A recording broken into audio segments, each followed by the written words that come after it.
সালামান, welcome back to another video. তো আজ কথা বলবো শ্রীমান ভার্সেস শ্রীমতী বলে সিনেমাটাকে নিয়ে। এই সিনেমাটা নিয়ে আমি প্রচন্ডভাবে এক্সাইটেড ছিলাম যে সিনেমাটা দেখবো, এবং ফাইনালি সিনেমাটা দেখে আসা হলো, এবং অনেক দেরি হয়ে গেল। ইলেকট্রিসিটি প্রবলেমও ছিল, সেই কারণবশত আর কি ভিডিওটা দিতে অনেকটাই দেরি হয়ে যাচ্ছে আর কি।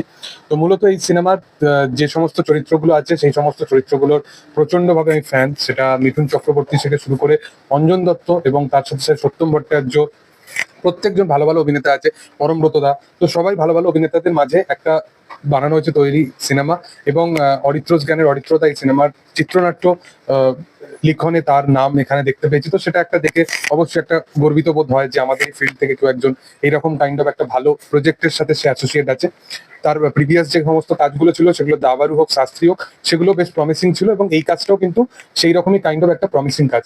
কাজের মূলত যে স্টোরি লাইন নিয়ে আমি আর বেশি কিছু বলতে চাই না, কারণ মূলত তোমরা ট্রেলার দেখে বুঝে গেছো যে একটা ডিভোর্স কেস, যেটা একদম সত্যিকারের একটা ঘটনা কাইন্ড অফ, সেটার সাথে ইন্সপায়ার্ড একটা ছবি, যেখানে 27 বছর ধরে একটা কেস চলেছিল। এবং মিঠুন চক্রবর্তী, যিনি একজন জাজ সাহেব, এবং সে ডিভোর্স কেস এরকম সামথিং করছে, এবং তার একটা ব্যক্তিগত জীবনে তার যে যে কাইন্ড অফ জীবনটা, সেটাই কোথাও গিয়ে একটা প্রবলেমেটিক জীবন।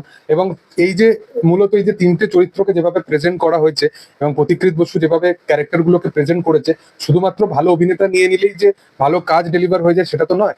ভালো অভিনেতাদের যে দিয়ে কিভাবে ভালোভাবে পারফরমেন্স করাতে হয়, বা প্রপার ডায়লগ, সেই সমস্তগুলো কিন্তু দুর্দান্তভাবে পরিচালক এখানে কাজ করেছে। এবং প্লাস চিত্রনাট্যর কথা বারবার কেন বলি, মূলত এই সিনেমাগুলোর ক্ষেত্রেও বলেছি, এবং এর আগের সিনেমার ক্ষেত্রেও বারংবার বলেছি যে অরিত্রদা যে সমস্ত কাজের সাথে যুক্ত আছে as a screen play writer হিসেবে, সে কিন্তু কাজগুলো দেখবে যে চিত্রনাট্যগুলো কিন্তু খুব দারুণ।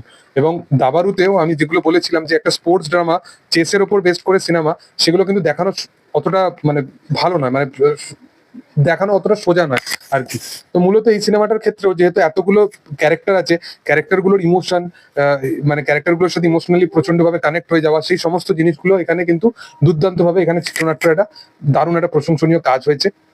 এবং মিঠুন চক্রবর্তী, অঞ্জন দত্ত ক্যারেক্টারগুলোকে সেরকম হিউমারের সাথে প্রেজেন্ট করা হয়েছে। সিনেমার মধ্যে খুব ইম্প্যাক্টফুল ডায়লগ আছে, যেগুলো অবশ্যই দেখতে ভালো লাগে, এবং সিনেমাটার মানে এক একটা সিনেমার এক একটা সিন আছে যেগুলোকে কিন্তু দুর্দান্তভাবে পুল অফ করতে সক্ষম হয়। এর সাথে সাথে সিনেমার মধ্যে যে ব্যাক স্টোরিটা দেখানো হয়, সেখানে সত্যম ভট্টাচার্য তারা যেটা পারফরমেন্স করে, এবং সত্যম ভট্টাচার্য আমার খুবই একজন পছন্দের অভিনেতা, এবং তার কাজও এখানে বেশ ভালো। সিনেমার মধ্যে অঞ্জনা বসু থেকে শুরু করে অঞ্জন দত্ত এখানে যতটুকু স্পেস পেয়েছে, চরিত্রগুলো দুর্দান্তভাবে ছাপ ফেলে যেতে পারে। মিঠুন চক্রবর্তীর পারফরমেন্স সত্যি ভালো, ক্যারেক্টারগুলো সত্যি করে ইমোশনালি প্রচন্ড কানেক্ট করে ফেলে আমাদের সাথে। এবং পরমব্রত চ্যাটার্জি এবং এখানে মধুমিতার একটা কেমিস্ট্রি দেখানোর প্রচেষ্টা করা হয়েছে, সেটাও কিন্তু দুর্দান্ত। এবং প্রত্যেকটা চরিত্রই তোমার মানে মনের সাথে ছাপ ফেলে যেতে পারে। এবং ছবির মধ্যে কিছু কিছু জিনিস আছে যেগুলো অবশ্যই একটা নেগেটিভ বা পয়েন্ট বলতে পারো, বাট ছবিটা যেহেতু এতটা একটা এঙ্গেজিং কাইন্ড অফ ছবি, এরকম কাইন্ড অফ ছবির মধ্যে আমরা যেগুলো আর কি এক্সপেকটেশন রাখি যে ছবির মধ্যে একটুখানি কাইন্ড অফ কমেডি পোর্শন হবে, যেগুলো কিছু কিছু জায়গায় কিন্তু ভালোভাবে ওয়ার্ক করে। এবং যখনই মিঠুন চক্রবর্তী বা অঞ্জন দত্ত একসাথে স্ক্রিন শেয়ার করেছে, যে সমস্ত পোর্শন গুলো আছে সেগুলো কিন্তু বেশ এন্টারটেনিং, সেগুলো দেখতে বেশ ভালো লাগে।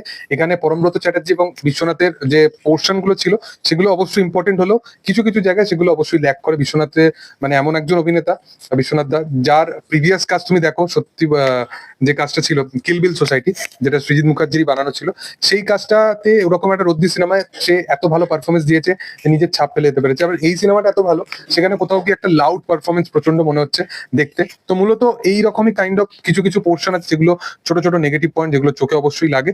বাট ওভারঅল সিনেমাটা কিন্তু খুব ভালো একটা সিনেমা, ইমোশনাল সিনেমা। এবং মিঠুন চক্রবর্তী কাইন্ড অফ যে সমস্ত সিনেমাগুলো চুজ করছে, তার যে এইরকম কাইন্ড অফ কেরিয়ারে এরকম একটা টাইমে দাঁড়িয়ে, সেগুলো সমস্ত কিন্তু সব খুব ভালো এবং বাছাই করা সিনেমা হয়। এবং তার মধ্যে শ্রীমান ভার্সেস শ্রীমতী একটা অন্যতম সিনেমা। এবং তার প্রিভিয়াস যে কাজ ছিল সন্তান, সেটা আমার খুব ভালো লেগেছিল, এবং এই কাজটা সন্তানের থেকেও বেটার কিছু ডেলিভার করে। তো যাই হোক, তোমাদের কি বক্তব্য বিষয়বস্তু নিয়ে সেটা তোমরা অবশ্যই কমেন্টে জানিও। ভিডিও ভালো লাগলে অবশ্যই লাইক শেয়ার সাবস্ক্রাইব করে দিও। Thank you all.